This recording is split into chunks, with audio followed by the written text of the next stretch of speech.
All right. Well, I want to welcome Martin to the show. Thank you so much for coming on. I really appreciate it. My pleasure. Thanks for having me.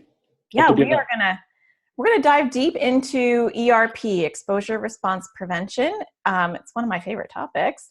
I'm sure it's something you talk about a lot here. No? It is, and a lot of people have questions about it because I think not enough people out in the world are talking about it. So, Before we get started, can you tell people a little bit about your background? Yeah, so I'm a psychologist in the state of California. I'm practicing in the Los Angeles area, specifically with a group private practice. We're called the Cognitive Behavior Therapy Center of Southern California, or CBT SoCal. And I practice mainly in our office in Glendale, California, and we have another office in the Torrance area for anyone who's familiar. So our main specialties, obviously, we specialize in in cognitive behavior therapy and apply that probably, I'd say 2/3, maybe 70% of the people that we help are dealing with some kind of anxiety disorder, be it panic, social anxiety, phobias, generalized anxiety, health and illness things. And then most specifically, OCD is kind of what we're known for a lot in all forms. So obviously we'll talk about that. We also help people with sleep problems and insomnia. So oftentimes people aren't aware that there are actual very specific behavioral things you can do that are very powerful and can have a positive impact if people are having insomnia. The pockets that fund the marketing dollars behind medications for sleep run really deep, but there's a lot of things that you can do without taking meds. People don't know that. So yeah, and we'll definitely have to have you back on the podcast to talk about that because that's a really good topic. Sure, we all have to sleep, so. Sleep is kind of important. I'm a beast when I don't sleep, and when my kids don't sleep, it's not pretty. So yeah, that's definitely a big issue. I can relate. Yeah. So let's dive into ERP, exposure response prevention. For some people may not even understand what that is. So we'll take a very simplistic view of what it is first. Sure. ERP, exposure with response prevention. I mean, people may have heard even if they haven't dealt with OCD or don't know someone who has, but have taken a general psych class or something at some point. But exposure basically just means confronting something that is causing anxiety or fear, right? So for people who are afraid of heights, we sort of have to be able to put ourselves in a position to confront that fear and then realize that maybe what we're afraid of isn't going to happen, or realize that we can tolerate that discomfort until it becomes tolerable and not even an issue at all. People have heard of fears of flying, of specific situations, animals, social situations, what have you, and it's a similar thing. Is talking about it is helpful to a certain point, but at some point we have to expose ourselves to those situations to really relearn that, sort of take the power out of it, if you will. And the RP part, the response prevention in RP, means the tendency with OCD is we have these unwanted thoughts, intrusive images, ideas, fears, and what we call obsessions, right? And the compulsion is any effort to ritualize or, decrease that discomfort or anxiety in some way, which really isn't helpful in the long run. And so if it's a checking compulsion, if it's someone who will, flip on a light switch on and off a number of times, wash in a specific ritualistic way, those things tend to grow. And so response prevention means we've got to coach people to kind of cut those back and ultimately, hopefully, cut them out, because that's ultimately what it's about. Yeah, and that's a good definition to get a snapshot of what it is. Mm-hmm. And I think a lot of times people will see a cognitive behavioral therapist and they'll say, I'm getting CBT, but then when you ask them, are you getting, now we're going to talk a lot about acronyms. It's like are you getting ERP? Mm-hmm. They're like, no, I asked my therapist. My therapist said, no, I'm just doing CBT. Right. So what's the difference with all these letters, right? Yes. Yeah. I actually have a colleague who is actually pretty critical of CBT, which I think is funny, but he calls them TLAs, 3-letter acronyms, right? DBT, ERP. But it's a good question. Because sometimes we forget as professionals, like we know what we're talking about, but for the layperson, these are foreign terms. Cognitive behavior therapy, or CBT, I think of as sort of a broader, sort of more umbrella term under which ERP sort of is one subset or specific application of. And I think how I would think of it is CBT, cognitive thoughts, B, behavior therapy. It's a form of therapy. So the main idea behind CBT is that if we're dealing with an unwanted or uncomfortable symptom, a problematic habit, any sort of emotional distress, that is learned in some way from our experience or our environment, trauma, etc. Right? And in turn, if it's learned, that means it can also be unlearned, right? And so we can help people unlearn those things and change those things, change those habits, decrease symptoms by dealing with how they think, what they believe, what habits they have, what behaviors are maybe sustaining and reinforcing a problematic way of interacting with the world or with other people, if you will. So that's a very broad brushstrokes sort of way that I think of cognitive behavior therapy. ERP, and now, so you can see how that would apply to all sorts of things: depression, chronic pain, anxiety in all forms, and that's also to set it apart from sort of what sometimes people call traditional talk therapy or psychoanalysis, which is, traditionally a little bit more long-term, and especially in the old days. And the focus is much more on what happens in therapy between the two people. But with CBT, we're really like, that's important, absolutely. But at the same time, we're really trying to give people skills, tools, and a model so that they can be applying things and practicing things and doing things in between meetings with us to kind of keep the process moving faster. ERP, as we sort of says, exposure with response prevention, is, I would say, a subset of CBT or behavioral therapy, where, and it's specifically tailored to people with OCD, right? Because the exposure is to confront the obsessions and bring those down ideally, but you have to do that in tandem with the RP, or the response prevention, which addresses the compulsions, because otherwise if you do one without the other, progress can be much more limited or slower, if you will. Yeah, that's a good distinction, because I think some people will argue, I mean, I see a lot on my Facebook group. So I see a lot of parents talking about these things. And I see some people saying, oh, you don't want to give your child CBT, they need ERP. So they're kind of confusing that CBT, that ERP is a subset of CBT. Not that it really matters, but I think also I see, and this kind of breaks my heart, I see a lot of parents, I don't want to say wasting, but kind of it is, wasting a lot of money in therapies that just won't work for OCD. Right. So, and that's why I really wanted to get you on here and tap into your expertise, because a lot of times people will ask about other modalities. And I wonder if you can talk about why those are not effective, and what modalities you think people should not pursue when it comes to OCD.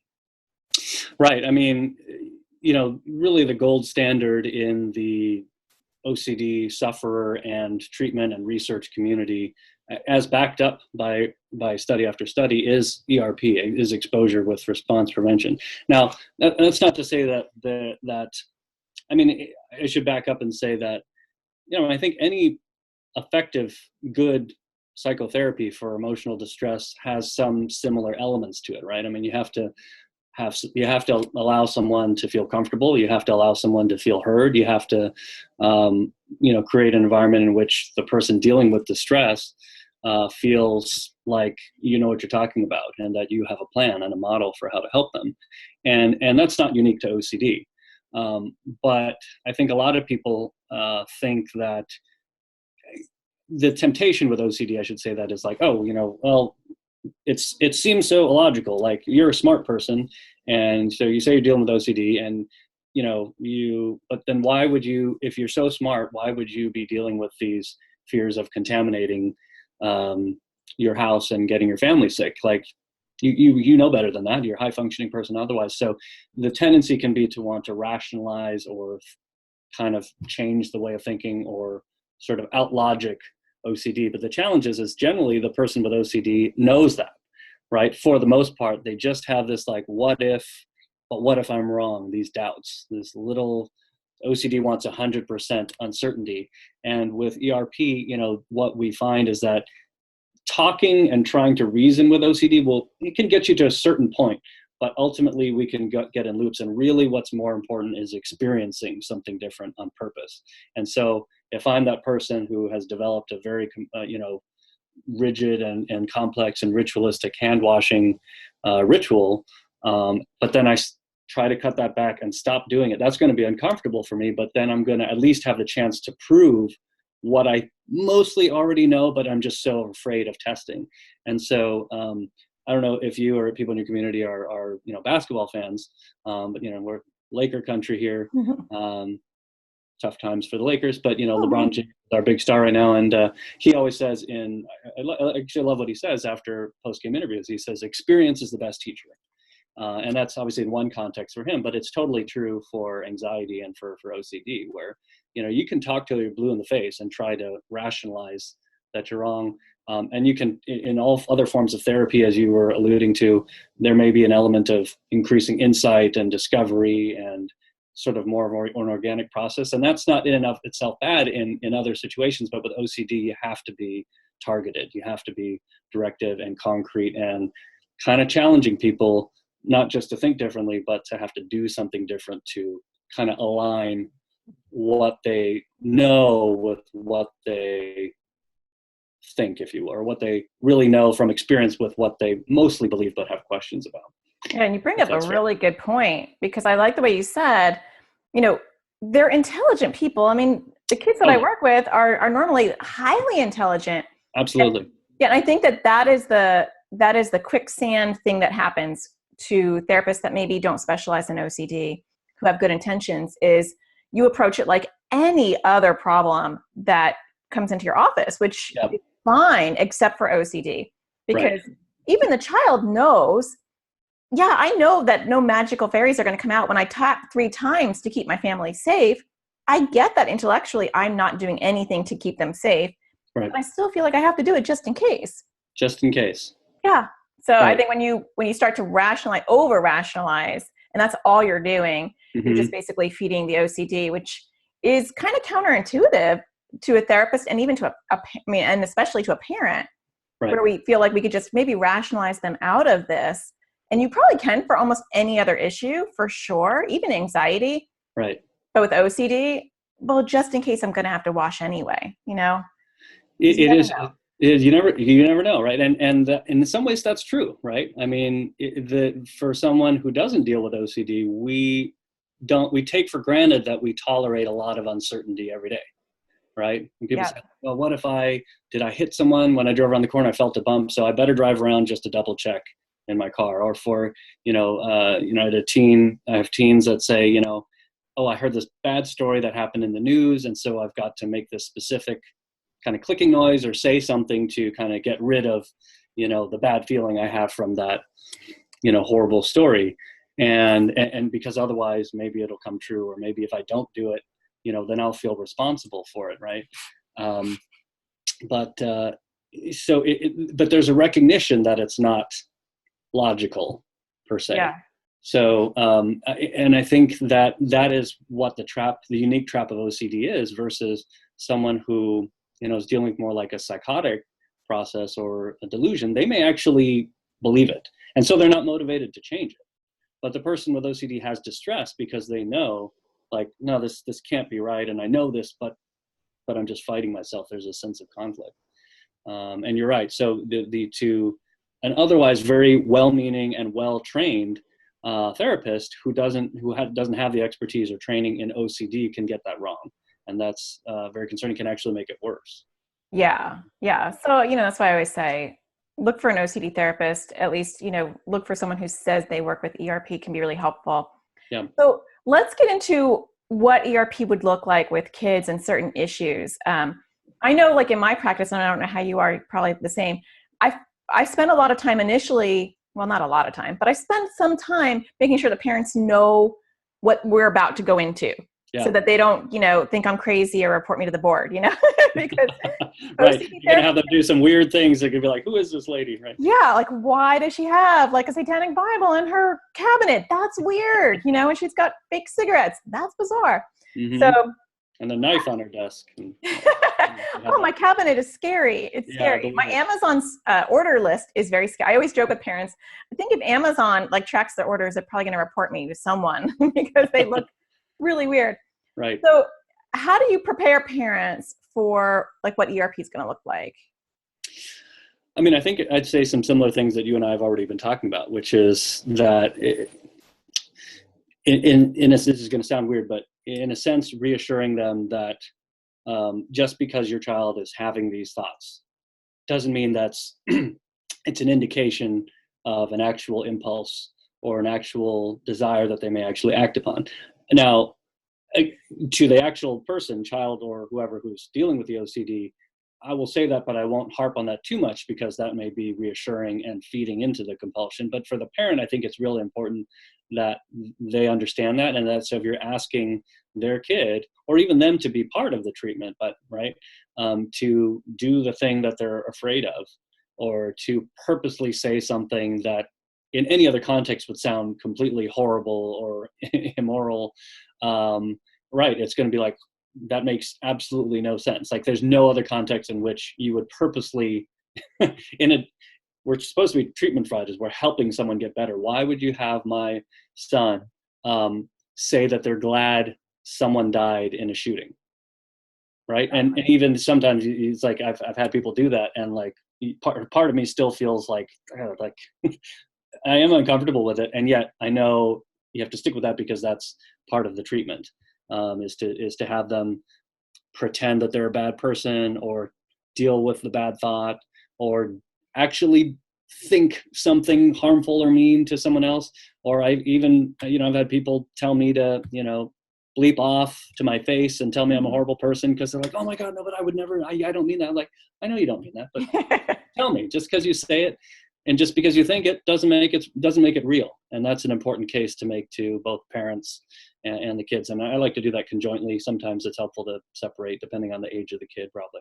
Yeah. And I'm going to use you to just bust a lot of myths that I get. So I'm going to go through some of them because you're bringing up some good ones. So I will often hear parents say to me, I'm okay with my child being afraid of saying bad words and being afraid of smoking and drinking. So why would I want to expose them to something that, you know what, I'm okay that they're morally concerned about this. Mm-hmm. Right. Well, because I would imagine at that point, if they're coming in to consult with you, it's not so much about the moral issue, it's that it's causing them distress. Yeah. Right. I mean, OCD can manifest in an infinite number of weird, unexpected, intricate ways, and can latch on to things that are sexual, that are very remote, that are moral, religious, that are relate to people that don't even know, right? And so that can be the sort of interesting, but also the tricky part. But what's universal in all cases is that the thoughts are unwanted and that are causing distress, and that at the compulsive or ritualistic or just mental efforts to reduce the distress are not working and are probably just feeding into it. And so that's what I would focus on, is like, okay, you might be glad that in a situation like you described that your child has a strong moral compass or sense of justice. That's great, by the way. I won't argue with that. But the way in which they're interacting with a certain situation or thought is causing them distress that's unnecessary and not helpful. And that's more what I'm interested in. If it's not, then great. We're probably not here talking about it. Yeah, that's a good distinction. It's the distress. Yeah. It's the distress. And it's training the brain to live with that discomfort for a little period of time. So I like the way that you explain it. Mm-hmm. You also brought up something really good that I forgot I was going to go back to, is that telling the parent initially that giving them the reassurance that this is OCD. And that's such a good point, because for some reason I'm inundated with kids who have moral OCD. It's just one of the first themes that tend to pop up. And so I feel like I see that more than almost anything else for some reason. Maybe they just find me through like something that they saw about moral OCD. I have no idea. But everyone's heard about the lady practicing in Arizona with the Satanic Bible. And so that they're like, we have to go see her. That gospel has spread, apparently. It has. And they're like coming in droves. It's bizarre. Right. But a lot of times with moral OCD and with other OCDs too, but I see this a lot with moral OCD, that the kids will tell the parent, I don't think this is OCD. I think I really want to hurt you, or I don't think this is OCD. So it's like the intrusive thought is the doubt that it is actually OCD. Right. Oh, right. It's like a layer of OCD upon the original OCD. Yeah, it's like one of those picture frames where there's a picture inside the picture, right? And but then I have some parents who will buy into that, and they'll get really concerned in my session or out of my session. They'll say, I don't think this is OCD. I mean, she says she really wants to do this. Right. So, right. So this would be a perfect example. And usually, for those of us who have worked with this kind of situation a lot, you can kind of suss out pretty clearly up front, right, whether it is or isn't, because again, it's causing them distress. Yeah. If whatever child it is like, yeah, I hate my parents. They're the worst. They're oppressive. They don't let me do anything. They're like, I'm going to run away as soon as I can, whatever. And you can feel the anger, and they have a history of violence. Maybe, okay, yeah, I'm thinking about it a little bit differently, but I'm going to guess it's a good kid most of the time. Probably follows the rules, and doesn't want to hurt a fly. But the thoughts are so strong and have been built up, and so you kind of start to believe it, but it's just so out of character. And this is, again, what's a perfect example of why just reasoning with the thought is ultimately bound to fail. Like, this kid is like, oh, I'm so convinced by it. And even the parent starts like, maybe it's not OCD. But if we test it, if we intentionally set up an exposure or an exercise in which, like, okay, well, let's see what happens.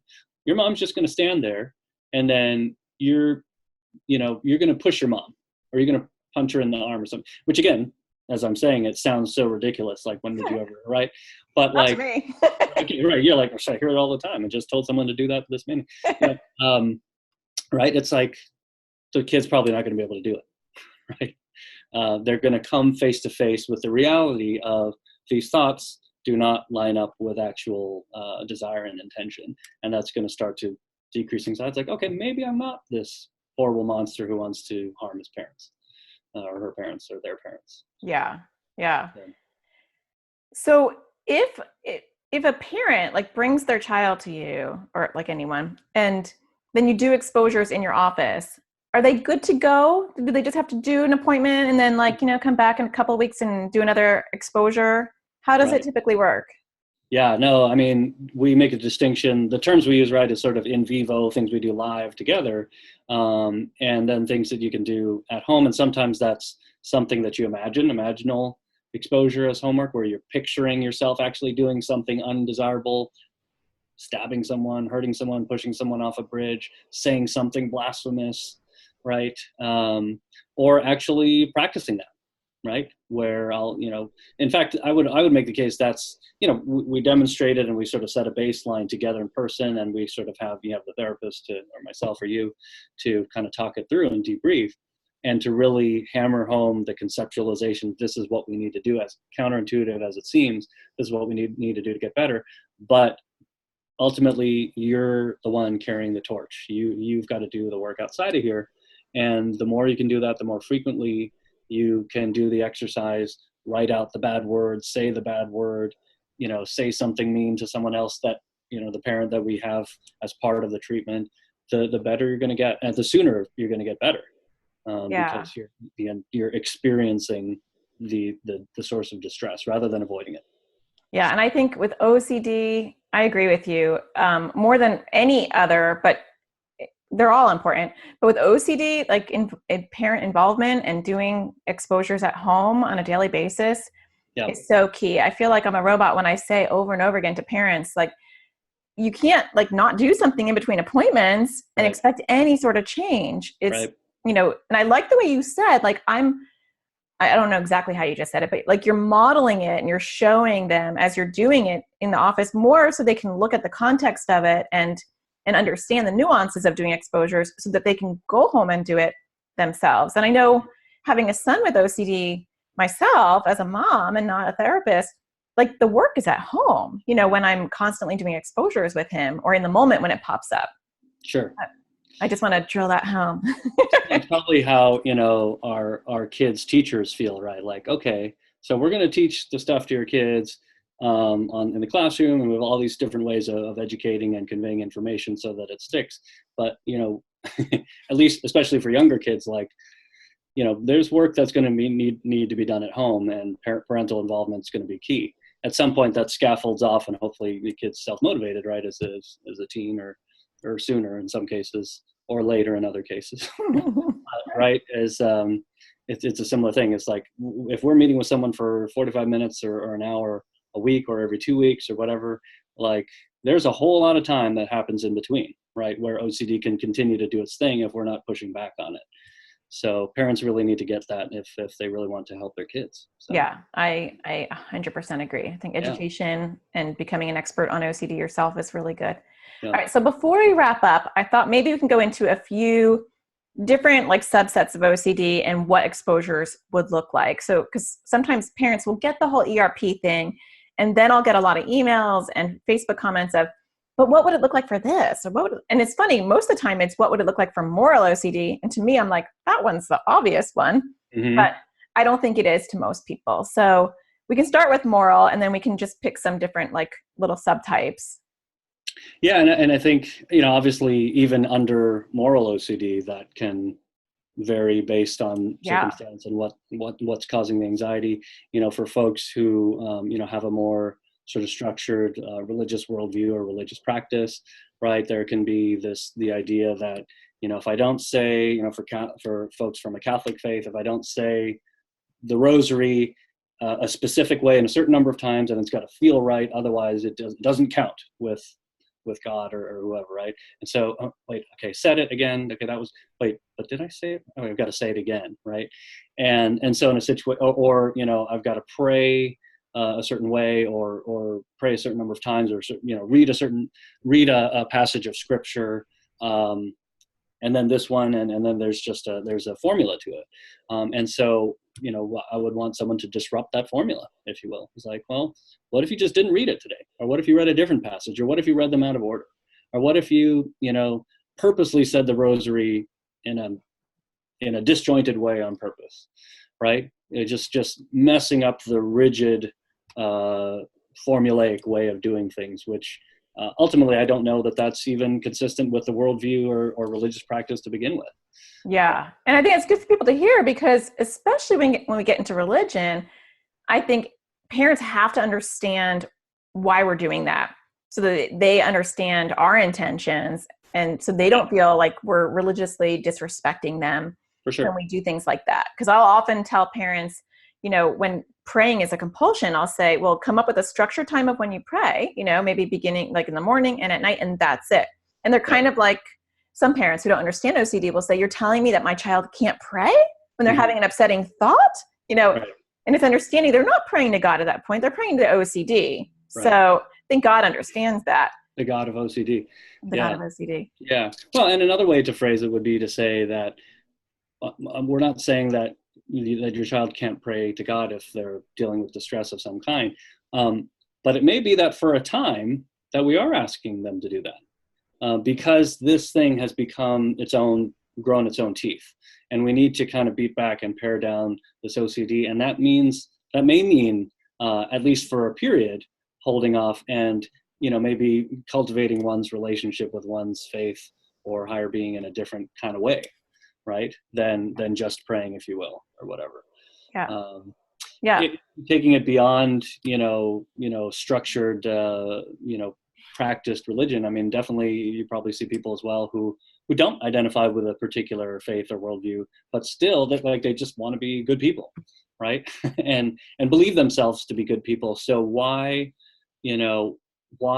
is it that if, I heard a story on the news, or I read something on Instagram about, a murder somewhere, and then I just had this thought that I could do that. What like that person thought they were a good person at some point, and then somehow they got to the point where they were willing to do that. What if that happened to me? I got mad at my friend the other day. What would stop me from doing it? I don't want to now, but what if, right? Okay, that's a good one. So then what would the exposure be for that? Yeah, similar thing, right? It's like, well, I mean, I think depending on how the person's describing it, I would have them maybe start with picturing hurting the person or saying something bad, or again, confronting personally of being the person that they don't want to be. I mean, it depends on the relationship with the friend and how old the kid is. I might not necessarily, I mean, I suppose in some cases you can involve a friend and say, hey, this is something we're doing. And, you know, your friend, the client is going to say something or do something kind of mean. And you have to know that that's just part of the treatment, if you will. I mean, I suppose that's not outside the realm of possibility. It could be helpful, but, you know, you have to be, you know, depending on the kid and the relationship, if that's something that's safe to do. Yeah. And I think parents shouldn't be afraid to, you know, with the help of an OCD therapist, if they can access one, you know, be creative, you know. So, I mean, you can start with a story. I always tell parents, you can start with a story. You know, imaginal scripts are always an easy place to start. Yep. But I mean, the cool thing about ERP, if you want to think of it as cool, is like the more creative, the better. So, yeah. I mean, I've had some. That's where it gets fun. Yeah. I mean, I think it's kind of like being a little chef, an OCD chef. So you can, I mean, I've had people who love acting, and I've had one girl, I mean, she acted out. She had a lot of self-harm, intrusive thoughts. She definitely was not suicidal. And she, you know, she made a little video with ketchup and everything, you know, acting out her demise. Wow. And it was comical on some level, but she would just watch it over and over as an exposure. And that was her own idea, like super helpful. creative. Yeah, sure. So, or you can even, I suppose, if it was an unwanted thought towards somebody else, like I sort of alluded to that earlier, like as therapists, we can role play, like pretend I'm your friend who you had a bad thought about stabbing in the back or punching in the face or calling a bad name, even if you don't want to do those things, right? And like, okay, so, all right. So tell me to screw off. Tell me, you know, point your finger in, you know, going back, but like point your finger to the sky and say, God, you know, screw you. I don't believe in you. You're fake. Right? Yeah. All things I've had people do. So. Yeah. And you can get creative. You know, I like all that. And you can record that. Amazon has an amazing amount of stuff. I've gotten FU socks, the middle finger t-shirts. I even got, like, just recently, it's almost like a little side hobby to find weird stuff on Amazon. But I got like beer soap and wine soap for those with moral OCD. It doesn't, I don't know if it has like hops in it or whatever, but it's okay to bathe in, you know, so. It's a little great what you're buying just for your own personal pleasure and what you're doing for work purposes, yeah? Oh, it's totally disturbing. You can buy fake pot online. Well, you can buy real pot anywhere around here now. Yeah, well, you're in California. So. That's in California, so. Yeah. So I think getting creative. So let's just touch on a few other kind of like OCD subtypes real quick before we wrap up. What about the other ones I get often are like just right OCD. People don't know how they can do exposures around that. Yeah, and I mean, again, that can take on so many different forms. Are you thinking of something specific, or like objects or doing something a particularly rigid way? Or yeah, let me think of one. Like, what if, just thinking about my own practice, like someone had to touch the keyboard until it felt just right. Right. Yeah. Yeah. And you know what? It's, I mean, you know, long story short, I mean, I think of it similarly to the disrupting the need for doing something a certain way or having it feel a certain way. So what if we touched it with a different finger or touched a different key or touched it a certain amount of times that was different from the one that it's got to be? Or if you touched it and it didn't feel right, like, okay, can we sit with that? Can we tolerate that? Right. Yeah. And you know, there's a lot spoken, you and I may know the term Tourettic OCD, right? Where it's just sometimes it's just a feeling of it's not correct. It's not that I believe that if I didn't do it a certain way that something bad will happen to myself or somebody else, or that makes me a bad person. It just, it's like a hair I've got to pull out or a tick or something I've got to do. And so that can be tricky in a different kind of way. But in some ways it's a similar thing of just building up tolerance and this kind of mental and behavioral muscle of like, I don't have to do that every time. I can, if my papers on my desk are not lined up perfectly, if I don't walk up and down the stairs in a 2 up, 1 down, 3 up, 1 down, you know, very specific way, if I don't wash specifically 7 times, if I don't tap, you know, with a certain number of fingers, right, is that okay? Can I tolerate that feeling and that discomfort? And it'll be tough, but just like anything, the more times we do it, it gets easier to get better. Yeah. And I think, I think if you gamify it on any level, kids love to gamify things. And so if they're competitive, making it a contest, how long can you go? Hit your timer on your phone. You went 4 hours without doing it. Yeah. Then you earn a ticket and you get a prize, Yes. I think whatever you can think creatively as a parent, Sure. don't wait for the therapist to do it, because not every therapist is going to do it. You could totally do this at home and make it fun. You should. Yeah. Yeah. I mean, my kids, there's not a thing they do that's not earning a ticket, for an exposure, so that they're earning their video games, here's a ticket for that, they want to do exposures because they are always wanting things. And so. Nice. So you have them doing all sorts of weird things that other kids without like, why does your kid have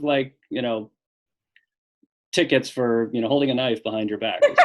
It gets concerning. There's reasons for it, right? Yeah, sure. When my daughter is telling her teacher or whatever, my mom put pee on me today, and and I earned a ticket. Keep that at home. You can keep it at home, honey, right? Some things are just for us. Exactly. The pee on you is just between us. Yeah.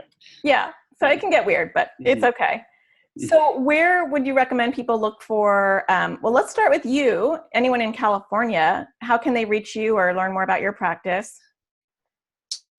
Yeah, I mean, so like I said, our practice is called CBT SoCal. So that's our website. If we have, blogs and some podcasts and other things too that are, resources and content, if anyone wants to poke around there. We're on social media, Facebook, Instagram, Twitter, and we'll put up some video at some point as well too. Haven't gotten there as far as you have, Natasha. In time. And, but yeah, I mean, I'm sorry, in time. Yeah, we'll get there.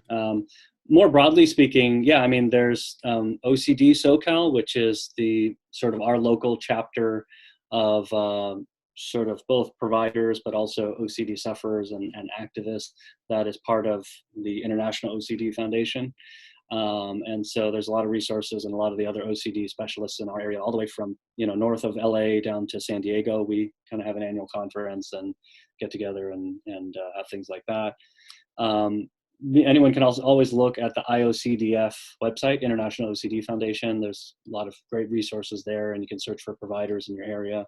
And I mean, I think speaking to something you said earlier is, you might find someone searching for, OCD specialist or exposure with response prevention, ERP specialist in one's area as well.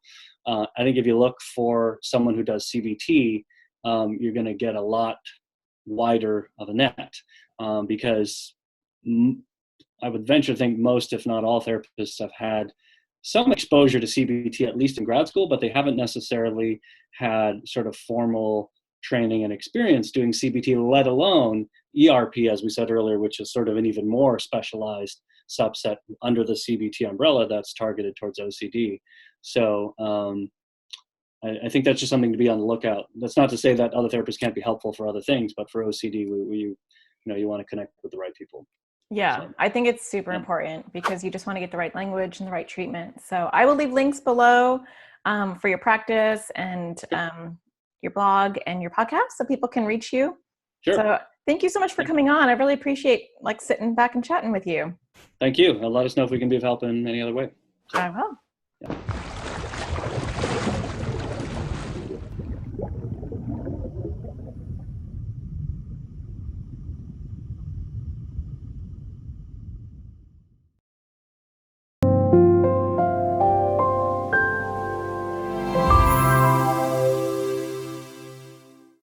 When I first discovered Natasha, I was in a desperate place with my son, and his anxiety was getting worse, and we had tried counseling, and it was not going well. We were told at that point, we can't help your son. Early intervention is great.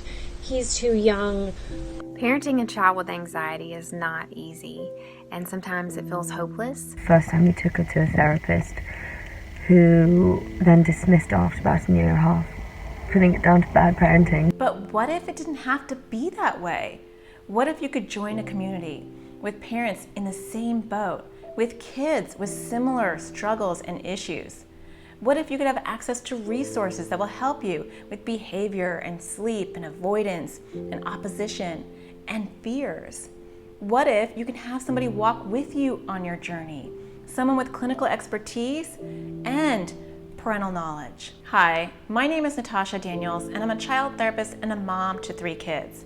And I've dedicated my life and my career to helping kids with anxiety and OCD, including my own. And now I want to help you too. I have created the AT parenting community to do just that. When you join as a member of the community, not only will you get access to resources that will help you with your child's struggles and help your family reduce the chaos in their home, you're going to be joining a community of parents just like you, with knowledge, love, and support to give.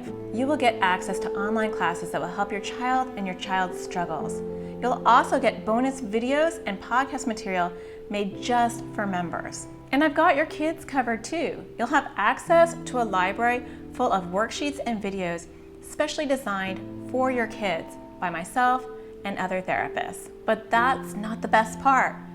You're going to be getting direct attention from me, and I will be giving you support in many different ways. I'll be doing Facebook Lives every single week in our private Facebook group, where members can go to talk and get support. I'll also be doing office hours in our private Facebook group. So once a week, you can ask me whatever you want. I'll be available for an hour to answer your direct questions. But if you need a little bit more support, I've got you covered too, because I will be doing coaching calls for those that need it twice a month. And for those that need even more support, I'll be doing once a month support group calls. And I'll be doing a member spotlight call. So I'll be picking one member every month, and I'll be walking them through the process of helping their children. And you'll have access to the replay and to that phone call as well. Raising a child with anxiety or OCD is hard, but together we can get through it. Natasha gave us practical tools. She wasn't like the books that we had read. If you have a child with anxiety or OCD, she is your go-to woman. Natasha had practical real-life advice that we started implementing the day that we listened to them. In a desperate time in my journey with my son, she has been a lifesaver. Her resources have given me hope, they've given me tools and support, and they're some of the best resources you can find out there for anxiety and OCD.